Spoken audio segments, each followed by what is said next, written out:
Hoje vou partilhar contigo todos os motivos pelos quais não lancei o canal antes, mesmo que tudo estivesse aparentemente pronto. Este é um vídeo especial agradecimento à minha comunidade mais engajada, todos aqueles que de um tempo para cá têm acompanhado o meu trabalho. Com ele, o meu objetivo é ter uma conversa franca e aberta com a minha comunidade mais engajada e tô nem aí para retenção. Tanto faz se vai chegar a pegar 100, 1000 ou 1 milhão de visualizações. Em alguns minutos vou fazer o resumo de toda a minha jornada até que lançasse o canal. Olá, meu nome é Edmilson Kwambo, PPT Nacional por Acidente. Seja muito bem-vindo ao nosso canal, PowerPoint. Tudo começou com o desejo ardente de ter poder aquisitivo para suprir as necessidades mais básicas. A minha opção foram os livros. O primeiro com o qual tive contato foi o Pai Rico, Pai Pobre. Tempos depois vieram outros, como Mais Perto que Diabo, Lei da Atração, Quem Pensa Enriquece, Como Fazer Amigos e Influenciar Pessoas, Homem Mais Rico da Babilônia. Na sequência vieram tantos outros que cheguei até a perder a conta. Eu estava tão obcecado pelos conteúdos do primeiro livro que ninguém me podia chamar a atenção, na crença de que a informação que eu trazia dos livros era correta e eu estava suficientemente inteligente para não querer ouvir opiniões alheias, algo que na época os meus pais tentaram fazer sem muito sucesso, enquanto do outro lado as minhas irmãs torciam que desse tudo certo. Parecia que eu tivesse levado uma lavagem cerebral e tal. Sei lá, é algo difícil de explicar para quem não teria vivido algo do gênero. Naquela época eu não tinha maturidade suficiente para consumir os conteúdos de forma crítica, porque achava que toda a informação que pudesse estar em um livro poderia ser considerada informação fidedigna e impossível de críticas. Mal sabia eu que até salafrários, golpistas, manipuladores, corruptos poderiam ser escritores. Ei, não me entenda mal. Não estou aqui a dizer que essas são as características dos escritores. Existem muitos bons tipos entre eles. Estou apenas a tentar fazer perceber que os escritores são humanos e os humanos têm a sua natureza humana e pela natureza humana o ser humano pode ser bom ou mau. Entendeu agora? A única coisa que acontece é que ele simplesmente precisa transcrever aquilo que vem dentro de si.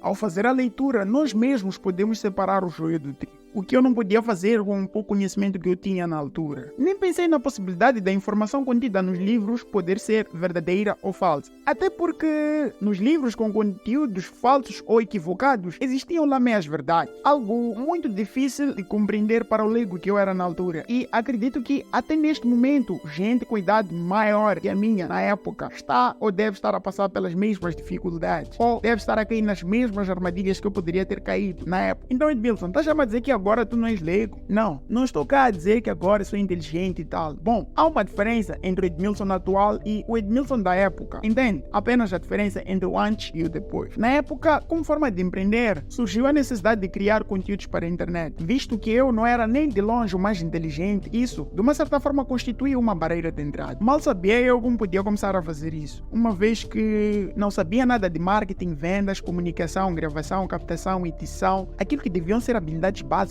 para quem pretende entrar no mercado digital. Em suma, eu não possuía qualquer vantagem para começar no digital. Eu não precisava ser melhor que ninguém. A única coisa que eu precisava era ser uma versão melhor de mim mesmo a cada dia. Não entendeu? Imagine que esteja numa briga com alguém que tenha praticado várias modalidades: atletismo, basquete, judô, karatê, boxe, capoeira. Bom, em meio a essa situação, não existe técnica para lutar contra essa pessoa, porque tem técnicas que são suficientes para que ele lute contigo de perto, à distância, tem capacidade de te perseguir, assim como de fugir havendo necessidade. Em suma, todas essas pequenas habilidades, até do salto no basquete, contribuem para que ele seja um atleta cada vez mais à altura. Agora entendeu? Nota que ele pode não ser bom em outras modalidades, como natação, futebol, tênis, mas ninguém melhor que ele para interligar as suas próprias habilidades. Ou seja, ele acaba de uma certa forma se tornando um atleta completo. Ele é o único. Não há melhor competitividade possível. Não há ninguém melhor que nós em ser nós mesmos. Eu sou único, tu és única, teus amigos são únicos e,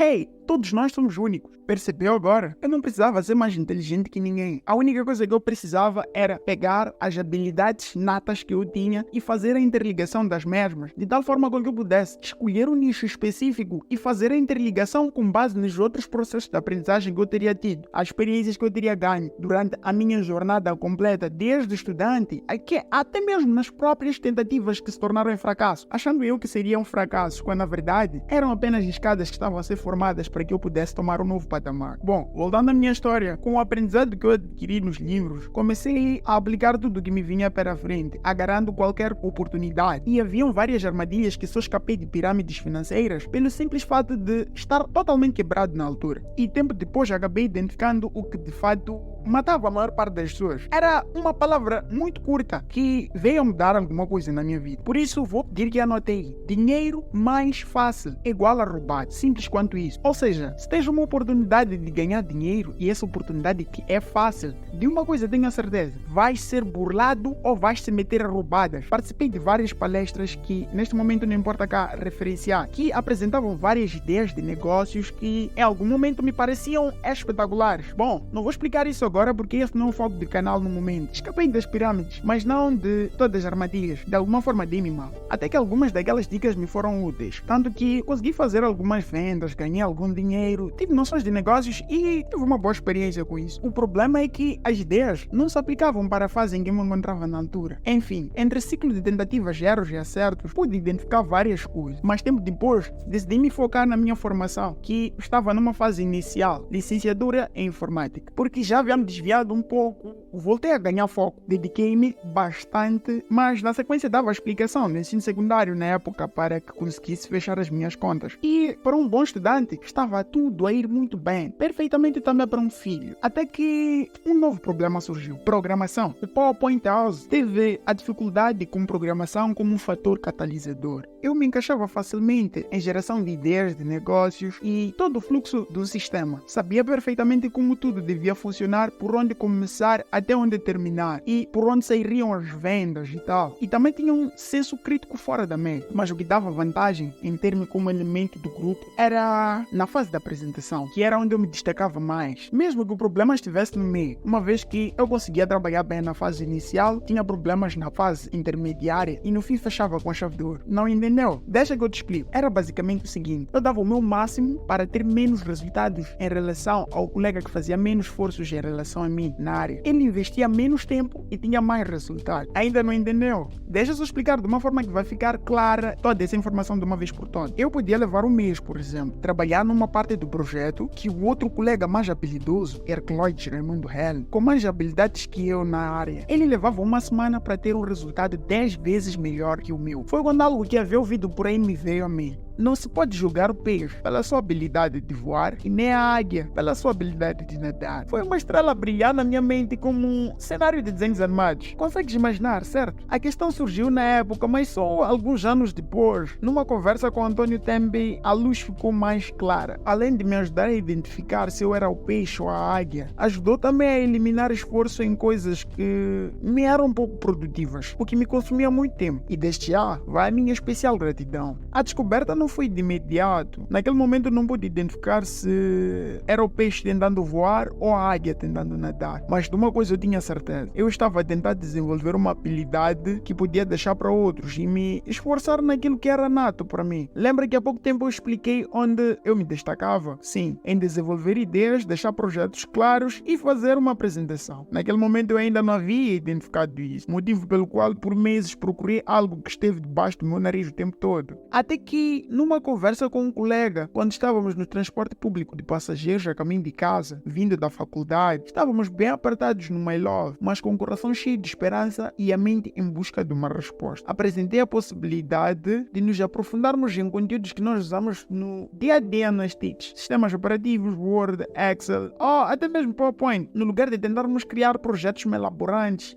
que talvez só funcionavam na Europa. E talvez estivesse a pensar assim pelo problema que eu tinha com programação. E adivinha qual foi a resposta do meu colega? Não, ele achou a ideia muito podre, mas porque ele queria ser programador a qualquer custo. Também porque ele já tinha vocação, só precisava de um pouco mais de esforço. Simplesmente não havia identificado isso até o momento.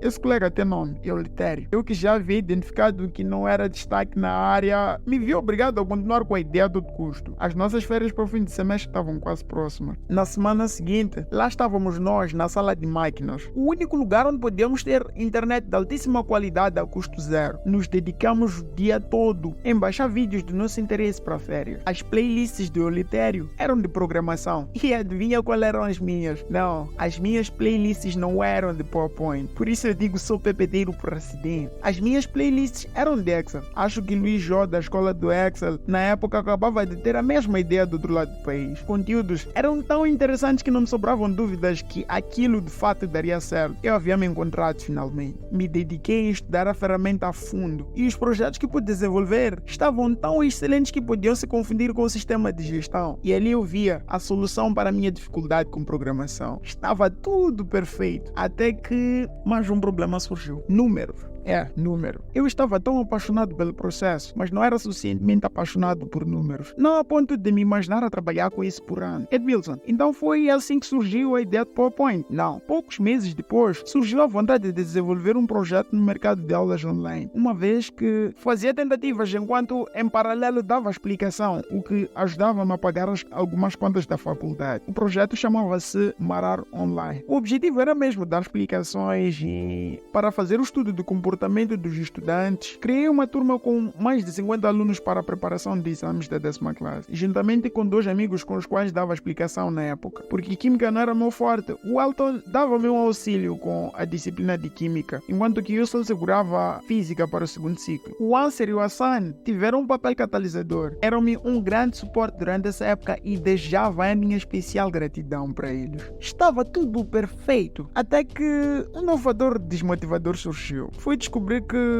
durante as aulas, alguns exercícios que os alunos pediam que eu ajudasse a resolver não passavam dos exercícios dos exames anteriores do mesmo ano. Ou seja, eu achei que estivesse a ajudar a resolver exercícios antigos, quando na verdade já estava a ajudar a resolver exame do mesmo ano que seria realizado na sala de aula. Ways começaram a se espalhar tanto que não havia mais motivo de lutar para ensinar para pessoas que já estavam desmotivadas em aprender. Isso multiplicou por zero o esforço de todos os estudantes que nós tivemos a ajudar durante aquele processo, visto que os que haviam estudado não precisaram de Ways e em alguns momentos tiveram notas não superiores aos que tinham Ways, entende? Enquanto uns não dormiam a estudar, outros dormiam por cima dos exames que realizariam no dia seguinte. Sim, foi aí onde o coração partiu e todo o projeto parou. Mas eu já havia começado a pegar o PowerPoint a fundo por conta do modelo de captação de telas, quando eu precisava de fazer a captação dos vídeos. Uma vez que não tinha um bom smartphone para fazer os vídeos, a captação era uma boa opção para mim. Me vi na necessidade de aprender a ferramenta mais a fundo que surgiu uma nova paixão. Surgiu a paixão pelo PowerPoint. Vi um bom curso pago e, não tendo fundos suficientes para pagar pelo curso na época, me vi na necessidade de pesquisar por conta própria. Até que acho que acabei identificando todos os locais onde possivelmente o criador do canal teria encontrado os conteúdos. Já teria começado a passar para um novo nível. O curso apresentava estratégias muito tops, mas após as minhas pesquisas, meio que os conteúdos passaram a se tornar meio superficiais. Sim, agora sim. Foi assim como o PowerPoint House surgiu. Na verdade, foi assim como começou, porque eu ia mostrando os slides aos colegas de turma. Os slides eram diferentes, talvez espetaculares, mas mesmo assim eu ainda achava básicos demais, até que eles começaram a comentar sobre isso nos corredores. Eu mal sabia disso, até que tive uma oportunidade de estagiar na Explicador, onde conheci o Edmilson Case, fundador da Tivani Games, um tipo chato à programação. O meu papel era trabalhar no marketing enquanto ele dava segmento na programação de jogos educativos. Tempos depois perguntou se eu conhecia o Mate, porque a forma na qual eu estava a mexer com a ferramenta PowerPoint só podia ser o jovem que tanto se falava nos corredores. Ele não precisava de tanto, simplesmente perguntou o nome para confirmar. Após ouvir o nome, ele certificou que de fato era. O Mate havia falado muito bem dos slides e já sabemos que as pessoas, quando falam de nós, bem ou mal, eles tendem a exagerar, falar muito bem ou muito mal. E foi isso que aconteceu. Fomos trabalhando juntos no mesmo ambiente durante um tempo e tal, até que a pandemia bateu a porta. Incerteza, confinamento, frio na barriga, desespero total e etc. Aí me vi obrigado a estudar de forma a desenvolver mais o projeto Marar Online o mais rápido possível, porque na sequência surgiria a necessidade de estudar a partir de casa. E foi aí onde surgiu a necessidade de criar slides melhores. Também porque já estava a começar mesmo a criar publicidade usando a ferramenta. Mas isso meio que não chegou a acontecer porque surgiu a necessidade de abandonar tudo para fazer uma formação que agora não importa mencionar, pelo menos não agora. Formação essa que levou um ano e, ao começar a trabalhar, não deu lá muito tempo de pegar nas ferramentas. Em suma, buguei. Durante esses 2 anos, o Casey não parava de me pressionar para que eu lançasse vídeos falando de PowerPoint. Porque o tempo que estivemos juntos, ele melhor do que ninguém já conhecia o meu potencial. Juntando com os conhecimentos que eu tinha adquirido de marketing, vendas, seria um boom. Nessa época, os projetos dele já estavam a começar a ganhar alguns prémios e já estavam a começar mesmo a monetizar. Meio que concordei com ele, mas só tinha um problema. O tempo que fiquei sem mexer com a ferramenta, esqueci tudo, absolutamente tudo. Eu esqueci tudo e não sabia absolutamente nada. Não imaginei chegar a um nível desse. Mas voltei a me afogar nos estudos. 2 anos foram suficientes para recuperar e triplicar as técnicas que eu tinha antes, porque juntos já vieram técnicas de criação de roteiros, de vendas, oratórias, edição de vídeos, captação, áudio, narração, coisas que antes eu não tinha. Serviam também como uma barreira de entrada. Isso sem contar o fato de ter melhorado bastante as minhas apresentações. Em suma, este é o melhor momento para começar de fato a criar apresentações engajadoras e começar a lançar para a internet, porque a dinâmica é diferente. Não ter lançado o canal antes foi a melhor coisa que aconteceu, porque agora não estou mais em uma gaiola chamada PowerPoint, porque posso falar muito bem da ferramenta PowerPoint, assim como posso interligar com os outros conhecimentos dos pontos que acabei de citar anteriormente: roteiro, vendas, oratória, edição, design e entre outras coisas que vamos pegando durante o tempo, porque antigamente a ideia era simplesmente criar conteúdos dentro do nicho do PowerPoint. Lembra que eu havia falado disso antes? Agora o canal começa com uma dinâmica diferente. Começa com a liberdade de criar qualquer conteúdo que esteja interligado e para nós isso é um boom como criador. Hoje sim, digo que cada pedra surgiu para desenvolver soluções melhores. Já posso partilhar de forma aberta tudo que aprendi durante essa jornada e o que vou aprender ainda pela frente, uma vez que o aprendizado é um processo contínuo. Fora uma cena, tantas que só poderiam ser resumidas em um documentário de 2 horas, mas mesmo assim tentei fazer em alguns minutos. Sim, foram uma cenas no verdadeiro sentido da palavra. Houve dias que chegou a doer o peito, porque junto vinha a pressão social. Isso meio que me puxava para baixo porque tinha um forte impacto negativo. Eram sementes amargas que em breve, de forma coletiva, vamos poder provar dos frutos doces. É isso. Eu sou Edmilson como PPT nacional por acidente e este é o nosso canal PowerPoint House. Bom, nos próximos vídeos vamos começar já a trazer conteúdo relacionado ao PowerPoint, relacionado às técnicas que estão por detrás de uma apresentação, que já viremos com conteúdo mesmo completo, nada daqueles ganchos que fazíamos durante os teasers que nós trazíamos para vós. Bom, tudo aquilo era um processo em que queríamos manter viva a esperança de um dia podermos lançar conteúdos e daqui em diante vamos criar condições de trazer conteúdo de qualidade que vai agregar valor de fato, não simplesmente para verem que tem alguma coisa a mais, para transformar alguma coisa na vossa vida. Vamos pegar leve na qualidade dos vídeos que nós vamos trazer no processo produtivo, mas para que consigamos trazer conteúdos com consistência, porque já tem muito conteúdo que precisamos de lançar para vós de cara. Nada de blogueirzinho, nada de videozinho, nada de youtuberzinho. Vamos trazer conteúdo mesmo massa. É nóis. Fui. Até o próximo vídeo.